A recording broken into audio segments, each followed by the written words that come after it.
To fa, Ummi Rahab ta fito ta yi wata babbar magana a dangane da rigimar su da Adam A. Zango.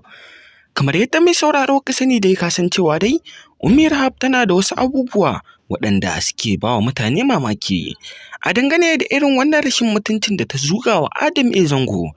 Domin kuwa mutane da yawa suna zaton cewa Adam A. Zango da Ummi Rahab ba za su taɓa yin baran-baran ba, sai a wannan lokacin kuma Ummi Rahab ta yaudari Adam A. Zango ko kuma mu ce ta guji Adam A. Zango, inda a yanzu haka za mu kawo muku wannan cikakken rahoton.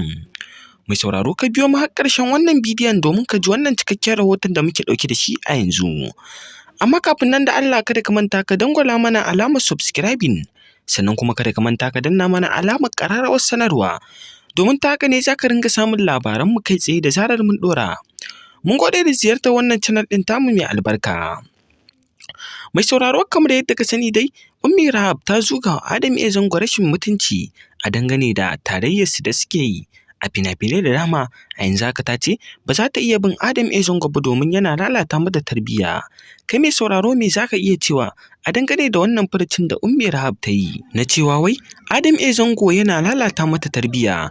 Mai sauraro me za ka iya cewa a dangane da wannan furucin da Ummi Rahab ta yi? To mai sauraro, nan muka kawo ƙarshen wannan rahoton namu.